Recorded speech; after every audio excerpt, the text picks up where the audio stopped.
안녕하십니까. 반갑습니다. 우리 법당에는 방역법상 20명 이상을 들어오면 안 돼요. 그래갖고 지금 여러분들이 이렇게 앉아 계시지만 불가부득하게 바깥에 철문을 닫았습니다. 못 들어오게. 당분간 이 전염병이 많이 사라지기 전까지는 법문을 듣고 같이 법회에 참석을 하려면은 일찍 오셔야 돼요. 중간에 오시는 분들은 야박하다고 생각하시지 말고 문이 닫혀 있으니까 그렇게 하시면 됩니다. 오늘 2월 초하루 보면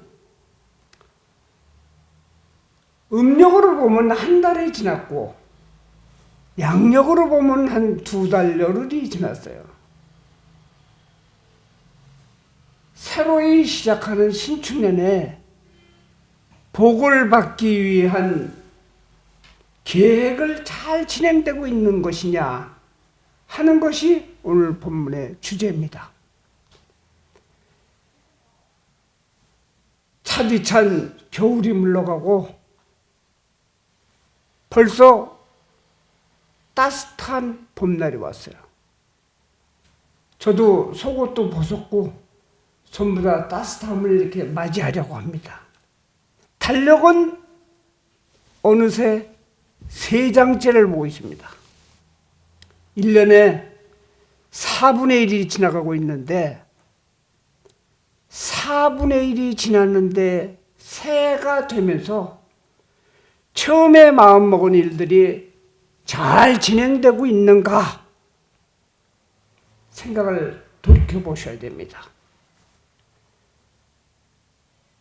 앞으로는 4분의 3이 남았으니 잘 진행이 안 되더라도 느긋하거나 여유를 갖고 있는 분들도 있을 거고, 물컵의 물처럼 4분의 1쯤이 지났으니까 아직도 4분의 3이 남았다 해갖고 편하게 마음 먹는 사람이 있는가 하면은 어느새 4분의 1이 줄었으니 이건 내가 앞으로 어떻게 할 것이냐 걱정하시는 분들도 있는 거예요. 보통 새로이 마음을 먹는 것은 보람된 좋은 일이 일어나거나 또는 지금까지 힘들고 어려웠었던 나쁜 일을 피해갈 수 있는 계획을 세우게 되면서 그렇게 하리라 하는 마음을 다잡는 경우가 대부분입니다. 그런 거를 불교에서 무슨 용어를 쓰느냐면 초발심이라고 해요. 처음에 발심을 한다고 합니다. 이 초발심이라는 것은 신축년에 올해는 내가 이렇게 해야 되겠다는 복을 받기 위한 계획이라고 생각하면 됩니다. 이런 분들은 없을 거 아니에요. 올해는 별일 없이 계속 쉬고 놀고 다 안 되나만 난 상관없다 이런 사람은 없을 거란 말이에요. 뭔가 올해의 계획이 있는 것입니다. 그래서 이걸 저는 복계획이라고 얘기를 합니다. 누구에게나 일을 시작할 때는 자신과 다른 사람, 나와 다른 사람 또는 사회적으로 만난 인연 사이에서 하는 약속인 것입니다. 그래서 초발심 변정각이라는 얘기가 있는 거예요.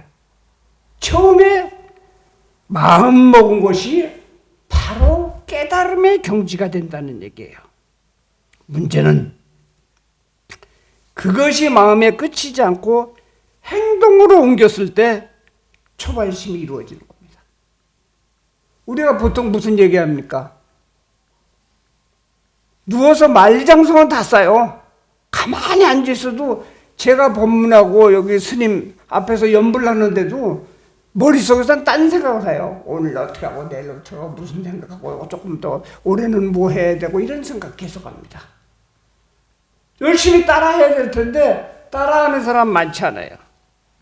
음력 2월달 이때가 되면 가장 먼저 피는 꽃이 무엇이냐면은 매화입니다. 매화. 이 매화는 뼛속까지 사무치는 찬 기운을 견딘 다음 봄을 날리는 꽃망울을 터뜨려 향기를 뿜어냅니다. 그래서 불자들이 공부를 서원할 때 매화에 많이 비유를 합니다. 뼛속에 사무친 찬기운을 능히 받아들이고 나서 절대로 꽃을 피울 때를 놓치진 않습니다. 지금 2달뿐이 안 되었는데 여러분의 복받기 공부는 물컵에 물만 조금 지났는데도 벌써 포기하면 안 된다는 얘기인 것입니다. 또 벌써 흔들려서도 안 됩니다. 역사상으로 유명한 영웅이나 학자, 지도자, 충신, 효녀 연료에 이르기까지 노력 없이 그 이름을 얻은 사람은 없습니다. 그런데 저는 이렇게 생각을 해요. 요즘 사람들은 젊은 사람들 얘기하는 겁니다. 손 안 대고 코 풀기를 바라는 사람이 많습니다. 저절로 가장 좋은 곳을 찾는 사람들이 많아요. 그들은 노력을 하는 것을 마치 원수처럼 생각을 합니다. 노력 없이 이루고 편안함만 추구하는 삶의 자세는 이렇게 알면 됩니다. 펄펄 끓는 물에 잠기는 화탕지옥이나 찬바람이 쌩쌩 불어오는 한빙지옥의 과보를 받는다는 것은 절대 잊어버리면 안 됩니다. 제가 서론을 이렇게 맺었고 어디 내가 강원도 어떤 절에 가서 법문을 하게 되는데 구정선사의 얘기를 했었더니 어떤 신도가 구정선사가 뭐예요? 하고 물어보는 분들이 있더라고요. 아주 우리 불교 신자들로서는 재미난 일화로 누구든지 다 아는 이야기인데 그렇게 얘기하시는 분들이 있어요. 그래서 비교적 제가 유튜브를 이렇게 찍고 그랬어도 여러분들이 많이 알고 알면서도 몰랐었던 얘기를 많이 합니다. 생활 속에 밀접한 얘기를. 옛날에 강원도에 사는 비단 어떤 청년이 비단 장사를 하면서 생계를 이어오던 중 그는 배운 것도 없고 아무것도 없는 무지의 청년이었습니다. 어느 날 대관령을 넘어가던 중 웬 나이가 많이 드신 노스님을 만났는데 그가 바위 위에 앉아갖고 꼼짝도 하지 않고 있는 거예요. 얼굴만 울그락 풀그락 하고 몸은 하나도 움직이지를 않고 있는 거예요. 그래서 그 젊은이가 노스님에게 다가가서 물어봅니다. 왜 그렇게 하고 계십니까? 어디 불편하신 데가 있으세요? 편찮으십니까? 가 물으니까 이 노스님이 뭐라고 얘기를 하냐면 잠시 내가 중생에게 공양을 지금 베풀고 있는 중이요. 그러자 무슨 공양을 베푸는 것인지요? 하고 물어봅니다. 내 이 옷 속에 이하고 벼룩이 와서 제 따뜻한 피를 지금 먹이는 중인데 그런데 왜 움직이질 않고 계십니까? 그러니까 내가 이렇게 먹이고 있는데 움직이면 그놈들이 피를 빨아먹지를 하기가 힘들기 때문인 것이다 라고 얘기를 해요. 그래서 움직이지 않고 피를 먹게 하려고 가렵고 뜨끔뜨끔거리지만은 이렇게 인상을 쓰고 움직이지 않고 있는 것이다 라는 얘기를 하는 거예요.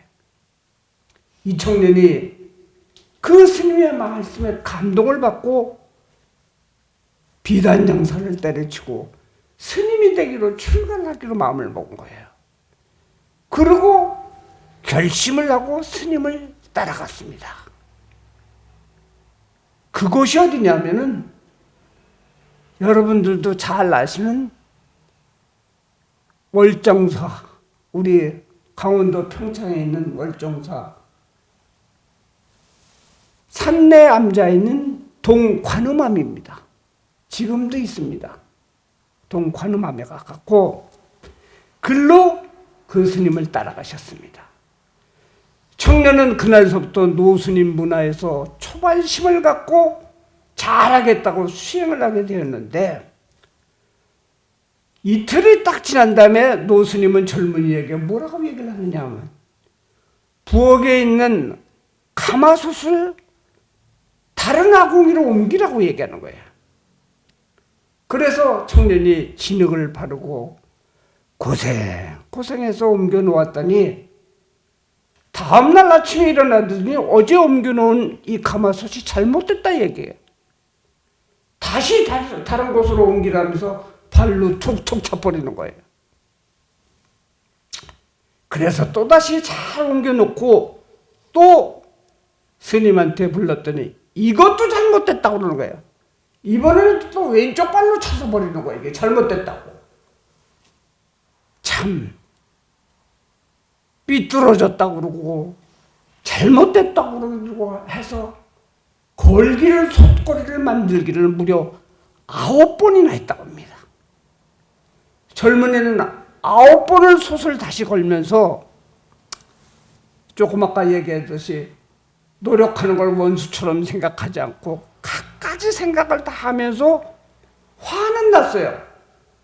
부글부글 끓으면서 저 노장 스님이 정신이 잘못된 것이 아닌가 하는 생각까지 들었지만 기껏 출가하겠다고 초발심을 했는데 하산할 수도 없어갖고 수많이 생각을 하고 있었던 것이에요. 그 9번째에 대해서 통과가 된 것입니다. 처음 먹은 마음을 변하지 않고 묵묵히 일심으로 시키는 대로 한 것입니다. 그러다 어느새 이 젊은이는 모든 번뇌와 아만을 버리고 깨달음을 성취하게 되었습니다. 그래서 그 은사 스님이 이 젊은이에게 본명을 지어주기를 구정이라고 진 거예요. 정. 9번 솥정자예요. 9번 솥을 잘못 걸어갖고 다시 걸은 사람이라서 구정선사가 된 것입니다. 이 스님은 크게 사회에서 배운 것은 없으나 일념의 초발심을 지켜 정말 큰 스님이 된 거예요. 또한 그렇게 가르쳐 주신 노스님은 바로 통일신라의 큰 스님이셨던 무염선사인 것입니다. 그러면 우리도 처음 먹은 마음을 실천하면 복을 받을 수 있을까요? 아직까지는 그럭저럭 신청하시는 분이 있을 거예요. 근데 한 6, 7월 때까지 잘 별 볼 일 없으면은 반응이 없으면 여기서 슬슬 포기하는 마음의 비중이 더 커지기 시작합니다. 우리는 누구나 복과 행운을 동일시할 때가 있습니다. 일확천금의 기대를 안고 복권을 사는 것도 행운을 갈구하는 것입니다. 그러나 행운은 결코 행복을 가져다 주지는 않습니다. 오히려 그 행운이 깊고 예리한 상처를 줄 때가 더 많습니다. 우리에게는 정말로 필요한 것이 행운이 아니고 불운을 견뎌내고 이겨야 되는 힘을 기르는 것입니다. 그러기 위해서 우리는 항상 본분을 지키는 평정심이 필요합니다. 한 가지 얘기 더 해드릴게요. 부처님이 기원정사에 계실 때 용모가 단정한 젊은이가 찾아와서 부처님에게 묻기를 인생을 살면서 실패하는 일이 왜 생기는지를 묻습니다. 그러자 부처님이 말씀하시길 이렇게 얘기합니다. 첫 번째서부터 10번째까지가 있는데, 첫 번째는 인연을 잘못 다스리고, 두 번째는 저울을 속이면서 살고, 세 번째는 잡기나 술을 즐기고, 네 번째는 이성에 빠지고, 다섯 번째는 나태하고 방탕하고, 여섯 번째는 사치하고, 일곱 번째는 은혜를 모르고 불효하고, 아홉 번째는 인색하고 불가합한 것이 원인이다 얘기를 했는데, 이 이야기는 자바암경 48권에 나와 있는 이야기입니다. 이 얘기의 모든 것을 하나로 정리하면 10가지를 다 못해도 돼요. 이 중에 우리는 첫 번째는 1번인 인연인 것입니다. 인연을 잘 다스리면은 두 번째서부터 9가지는 모두가 해결되는 것입니다. 지금 여러분들이 남편을 만나고 사는 거, 자식을 만나서 사는 거, 이 절에 오서 사는 거, 모든 거미줄처럼 이어진 이 인연을 잘 다스리면요, 굳이 사치하지 마라, 명품백 들지 말아라, 이런 얘기 안 해도 다 이루어집니다. 이 인연을 잘 다스린다는 것은 닭이 먼저냐 달걀이 먼저냐의 문제예요. 닭이 없으면 달걀이 없고, 달걀이 없으면 닭이 없어요. 세상에 아무리 뛰어난 과학자라도, 또 전지전능한 우주를 창조한 하느님도 이거에 대한 증명할 방법은 없습니다. 그런데 우리 불교에서는 이거에 대한 증명할 방법이 있어요. 무엇이겠습니까? 큰 사찰 입구에 가면은 불이문이라는 문이 있습니다. 불이문. 절대로 두 개가 아니다라는 얘기의 이야기입니다. 중생과 부처는 두 개가 아니고, 착한 거와 악한 것도 두 개가 아니고, 더러운 거와 깨끗한 거, 생기는 거와 멸하는 거, 음양이나 살고 죽는 거, 어떤 것이든지 둘로 나누어 있지 않다는 것이 불이문이에요. 그 문을 떠나게 된다면, 지나가게 된다면 깨닫는다는 얘기입니다. 더러운 사람도 깨끗이 씻어서 깨끗이 목욕하고 깨끗이 빨아입으면 깨끗해지는 거예요. 쥐구멍에도 벼뜰날이 있다고 그랬죠?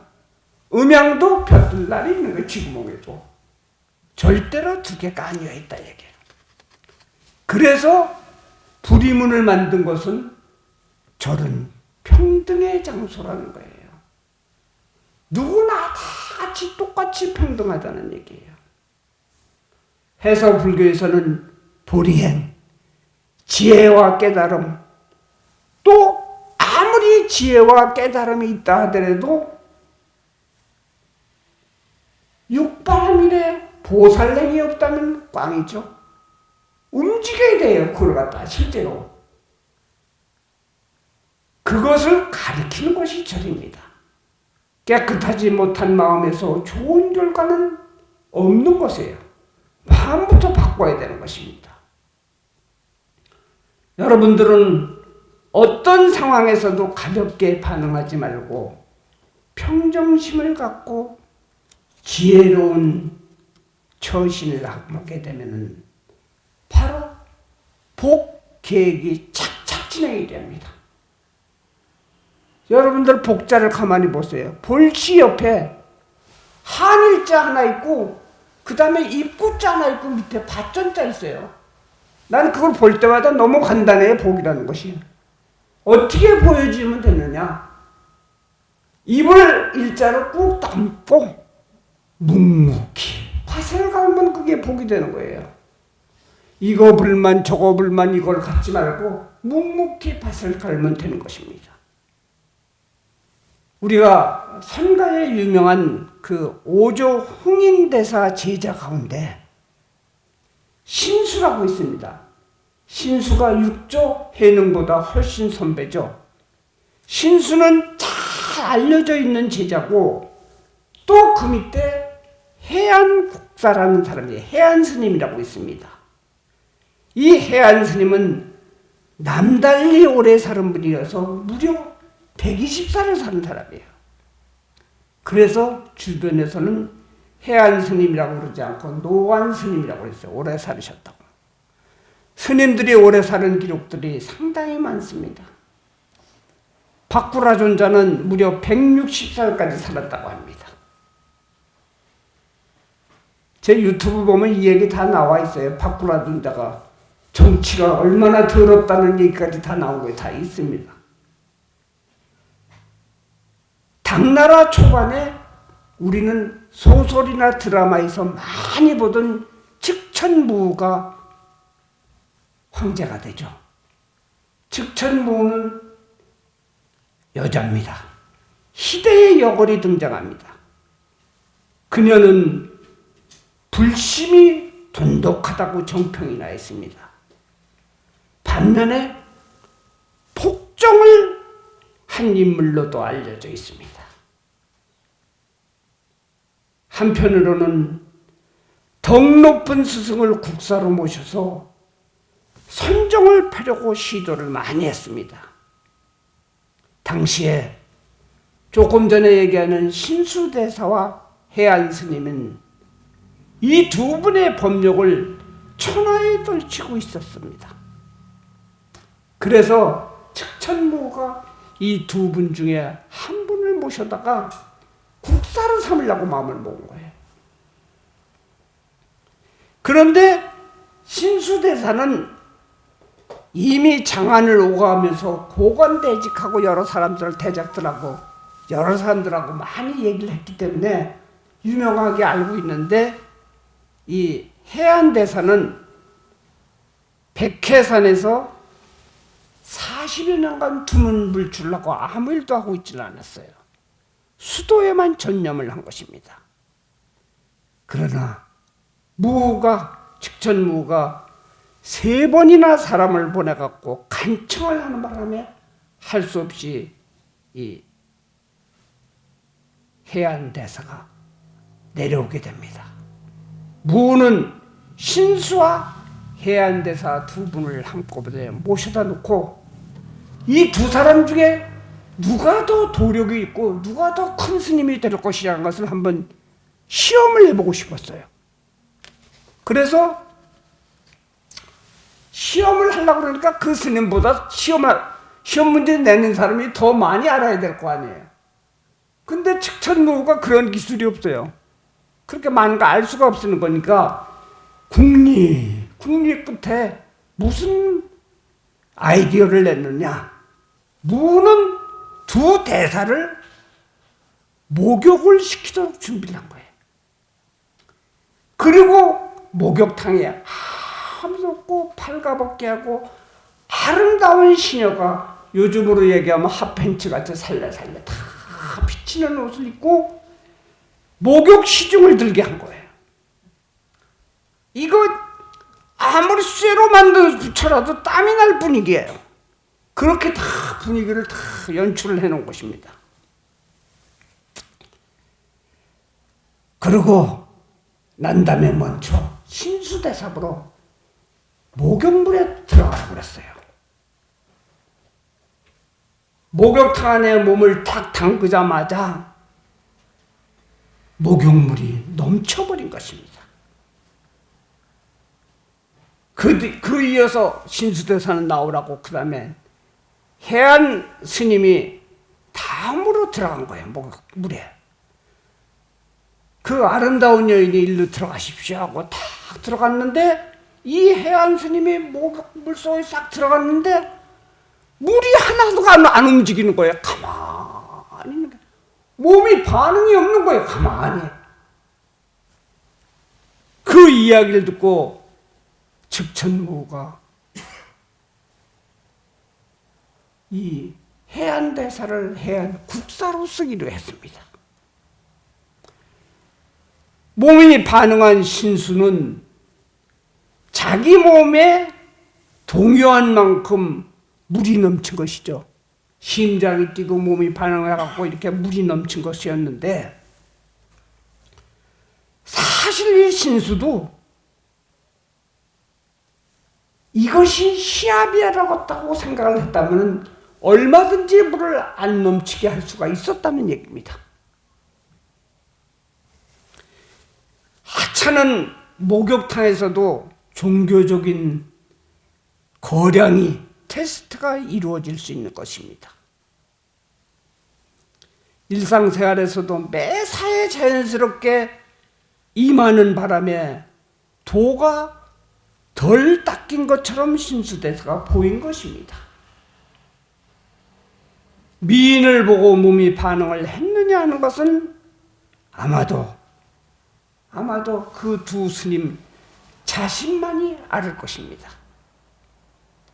이처럼 육군의 반응이 신중했던 것이 국사가 된다는 복을 받은 거예요.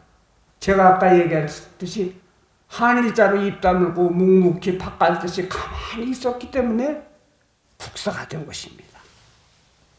복은 오는 것이 아니고 받는 것이 아닙니다. 지어야 된다고 그랬죠. 자기가 그 인연을 지어야 하는 것입니다. 복은 심어야 싹이 트고 열매가 열리는 것입니다.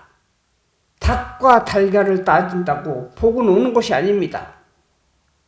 좀 전에 얘기했었듯이 육바라밀을 실천할 때 받을 수 있는 것입니다. 육바라밀의 제1이 뭡니까? 보시죠? 보시는 남에게 주는 겁니다. 옛날에 중국에 홀로머니를 모시고 사는 노총각이 살았습니다.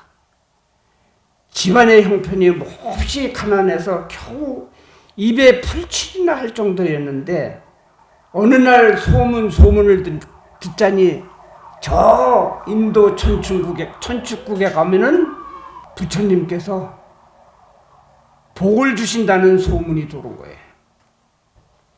그래서 결심을 하게 됩니다. 좀 멀어도 부처님을 직접 찾아뵙고 복을 좀 받아와야 되겠다고 생각을 하고 천축국 인도로 여행길을 떠나게 됩니다. 근데 이 총각이 여행길을 떠나다 보니까 한밤중에 산속에서 길을 잃습니다. 이렇게 헤매던 총각이 똑같은 얘기예요. 커다란 기와집이 보이는 것입니다. 이곳을 찾아가니까 묘령의 여인이 나타나서 자초지종을 얘기하고 하룻밤을 재워달라고 했더니 어렵지 않게 묵어 가도록 했습니다. 다음날 길을 떠나는 총각에게 여인은 두둑한 노잣돈을 주면서 한 가지 부탁입니다. 부탁만 들어주세요. 그래서 무엇입니까? 하고 물어봤었더니 부처님을 만나게 되면은 자신의 앞날에 대해서 여쭤봐달라고 얘기하는 거예요. 청산 과부가 되어 앞길이 막막하다는 것입니다. 이걸 좀 앞으로 어떻게 될 것인가 물어봐달라는 거예요. 저는 부처님도 아닌데 맨날 나한테 이거 물어보는 사람들이 많아요. 앞으로 어떻게 될 것인가 이걸 물어보는데 하여간 이 여자가 총각에게 그거를 물어봐달라고 얘기를 했어요. 그래갖고 또 길을 가던 중 길에서 이 총각은 3명의 동자를 만나게 됩니다. 이 동자들은 각각 하나씩의 보배 덩어리를 갖고 있으면서 흙 속에 보배 덩어리를 묻어놓고 물을 주고 있는 거예요. 왜 그러느냐니까 사연인즉 그 보배 덩어리에서 줄기가 나와서 꽃을 피워야 승천할 수 있다는 것입니다. 근데 줄기도 안 묻고 꽃도 안 피는 거예요. 그들 역시 이 총각 보러 부처님을 만나거든 어떻게 해서 꽃을 피울지 그것 좀 알려달라고 여쭈어달라고 얘기를 하는 거예요. 천신만고 끝에 천축국에 거의 이르렀는데 정말 어마어마하게 큰 강을 만나게 됩니다. 이제는 더 이상 갈 길이 없었갖고 털푸덕 주저앉아서 총각이 울고 앉아 있는데, 그때 커다란 이무기가 나타나서 왜 우느냐고 묻는 거예요. 여만해서 웃는다고 얘기를 하니까 강을 건네주는 거예요. 건네주고 난 다음에 그 대신 당신이 부처를 만나러 간다니까, 만나면은 내가 어떻게 용이 돼갖고 승천할 수 있는 비결을 알려달라고 얘기하는 것입니다. 드디어 천축국에 이르러 부처님을 뵙게 된 총각은 부처님을 만나서 너무너무 반가워갖고 자기의 처지를 얘기하면서 간절히 말합니다. 복을 달라고. 그러자 부처님은 절대로 복은 줄 수가 없는 것이다. 복이란 스스로 짓고 받는 것이라서 부처님도 나도 주거나 받거나 할 수 없는 것이다 라고 얘기를 하는 거예요. 이 총각이 아무리 때를 써도 소용이 없는 것입니다. 그래서 포기를 하고 돌아서려고 하는데 갑자기 생각이 난 게 있은 거예요. 부처님, 왜 그러냐? 제 복은 그만두고요, 제가 오는 도중에 부탁받은 일이 있으니 그것 좀 여쭤보려고 합니다 라고 그 얘기를 여쭤보니까 부처님이 웃으면서 그것쯤은 별거 아니다, 그건 내가 얘기해 줄게 하는 거예요. 홀로 사는 여인과 보배덩어리를 가지고 꽃을 피우려는 동자와 승천하지 못한 이무기는 이렇게 해야 하는 것이다. 이무기는 욕심이 많아 여의주를 2개나 물고 있어서 승천을 못하는 것이니 하나만 물고 있으면 승천할 수 있다고 전하라. 동자들은 보배덩어리를 각각 꽃을 피울 것이 아니라 서로 협조해서 2개를 한 군데에다 묻어놓고 물을 주면 꽃을 피울 수 있단다. 또한 홀로 사는 청산과부는 처음으로 그 집에서 자고 간 사람에게 시집가면 잘 살게 될 것이다 라고 얘기를 했답니다. 그래 이 총각이 가면서 그대로 전해주니 우선 이무기는 2개를 물고 있던 여의주를 하나를 탁 뱉어내고 승천을 하게 됐어요. 그 뱉어낸 여의주를 총각이 딱 받았습니다. 그리고 동자한테 가서도 3개를 각기 피울 게 아니라 2곳을 묶고 1개 남은 보배덩어리를 또 갖고 간 거예요. 원쪽으로. 원래 갔던 곳으로.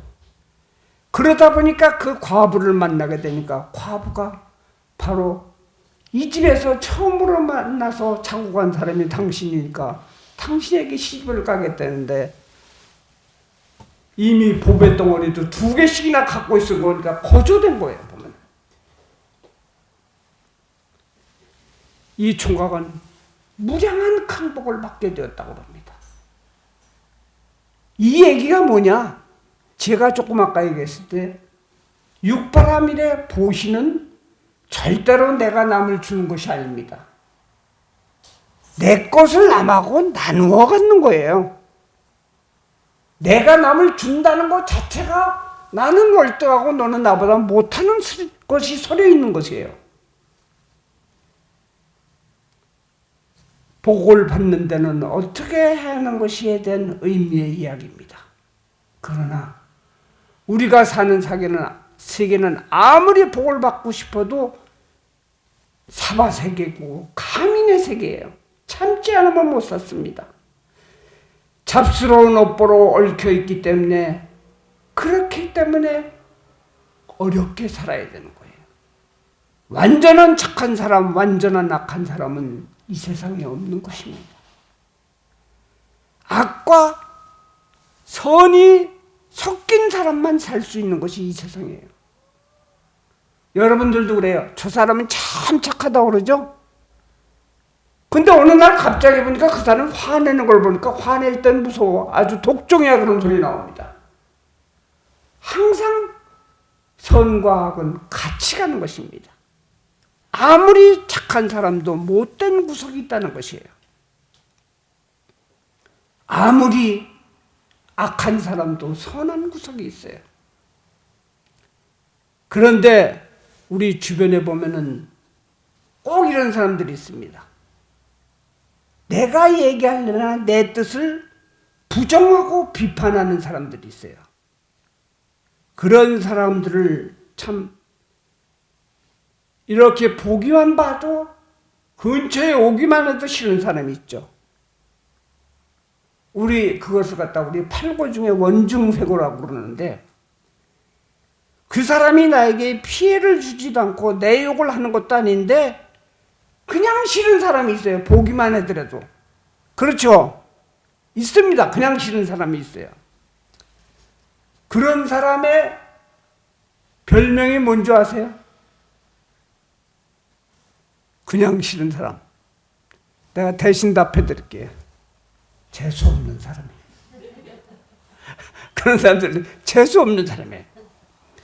그런 거 하면은 한 단계 더 나가서 사사건건 내가 하는 일을 앞을 막는 사람들이 있죠.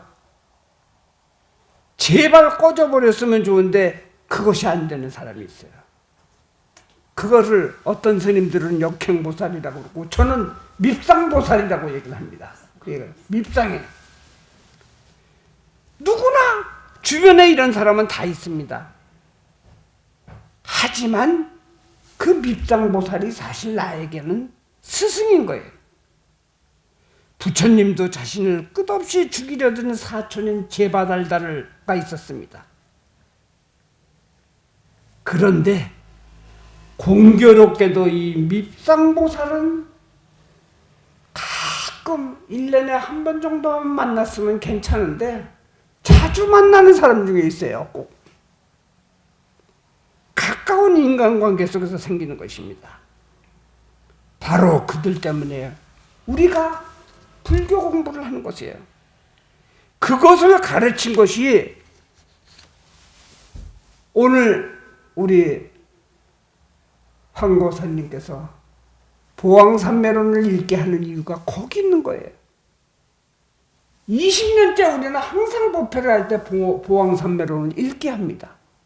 그것이 병, 곤란, 공부, 수행, 계획, 친구, 내 뜻, 공덕의 가보, 이익, 억울함, 이런 장애가 오히려 보배가 된다는 것입니다.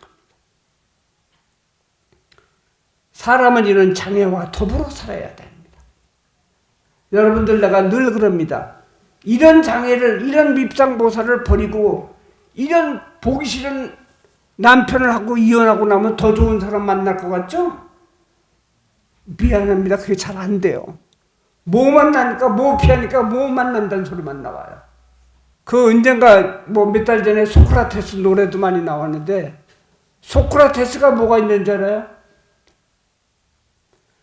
소크라테스가 재채기만 3번 하면은 도망갔답니다. 자기가 재채기만 3번 하면 그 재채기의 신호가 분명 마누라한테 큰 곤혹을 당할 일이기 때문에 재채기 3번 나오면 철학자고 뭐고 문 닫고 도망갔대요. 몇 시간 후에 들어왔다고 얘기합니다. 과거나 전생에도 그런 장애라는 것은 그런 이유가 있는 것입니다. 그래서 그런 밉상보살이 나타나면은 그들에게 오히려 청량제를 주어야 하는 것입니다. 그것이 대표적인 이유가 성철 스님이 얘기를 했어요. 기독교에서 원수를 사랑해라고 그러지만 그거 갖고는 안 된다 그러세요. 성철 스님이 원수를 보면 부모처럼 섬기라고 한 것이에요. 한 수 더 나간 거예요. 우리는 살아가면서 그런 걸 많이 봅니다. 왼수 같은 자식이 나중에 가장 자기에게 효도하는 자식이 됩니다. 나를 애먹이던 사람을 전생부터 그 사람은 선택된 사람이에요. 그런 사람을 만나게끔.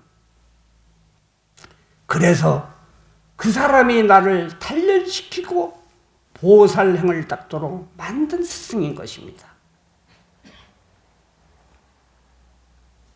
끝으로 한 가지 얘기 더 해드릴게요. 어느 날 한 젊은이가 부처님을 찾아와서 자기 아내를 악처 중에 악처라고 헐뜯으면서 말하는 것입니다. 부처님, 제 아내를 길들이는 방법을 좀 가르쳐 주십시오. 부처님은 잠자고 있다 청년에게 묻기를, 수레에 왕의 깃발을 달고 간다면 그 안에 누가 타고 있겠는가 하고 묻습니다. 물론 왕이 타고 있겠죠. 그러면 백성이 잘 살고 행복하다면은 왕이 나라를 잘 다스렸다는 것을 알 수 있느냐 하고 묻습니다. 예, 왕이 나라를 잘 다스렸다는 걸 알 수 있습니다. 근데 반대로 백성이 못 살고 패거리를 나누어 갖고 서로들 사납게 싸움 맞는다면 누구의 책임입니까? 하고 묻습니다. 나라를 잘못 다스린 왕의 책임입니다. 그러자 부처님이 말씀하십니다. 그렇다. 그 아내를 보면은 남편의 됨됨이를 알 수 있느니라. 이게 상당히 중요한 얘기예요.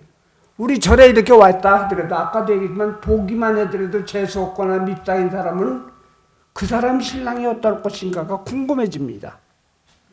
보살님 맞아요, 틀려요? 그죠? 내가 다 그래요. 저 사람이 신랑이 어떨 것인가 봤는데 어느 날 신랑하고 같이 오는데 의외네, 또 아주 멋있네, 또 이런 소리를 합니다. 저 여자 봤을 때는 안 그럴 것 같았었는데. 내가 세운 복계획을 실천하기란 참으로 어려운 것입니다. 잘못 자기 생각만 옳다고 하고 자신에 대해서는 너그럽게 생각한다면 부처님을 찾아온 젊은이가 아내를 원망하는 꼴이 되는 것입니다. 이 앞에 계신 스님이 내가 상자를 받아들여서 열심히 공부를 시키는데, 제가 이 스님에게 한 얘기 첫마디가 있어요. 스님으로서 올바로 가려면은 이거는 좋고 이거는 나쁘고 이거는 정이고 이거는 불이라는 얘기를 하면 안 된다 그랬어요. 그거는 마음속에 깊이 담고 중생이 지금 아픈 것이 무엇인 것이냐 하는 얘기를 먼저 해야 된다고 내가 얘기를 했어요. 남은 달려가 업장, 복계획을 3달도 안 돼서 포기하면 안 됩니다. 처음에 얘기했었듯이 매와 향이 추위를 먹고 있다가 코를 찌르는 향기를 내듯이 밉상보살이 있다 해도 묵묵히 한 해에 계획한 목표를 따라 올바로 간다면 분명 어느새 자신이 부처가 되어 있는 것을 볼 수 있을 것입니다. 저는 이 법문을 할 때마다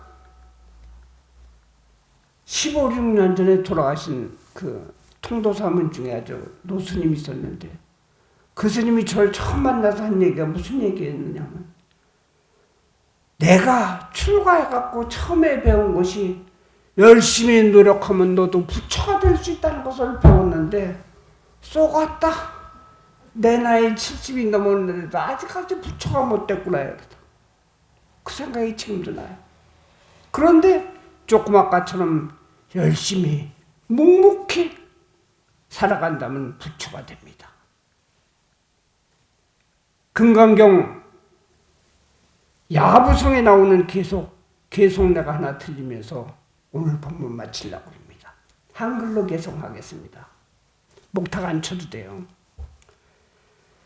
바른 사람이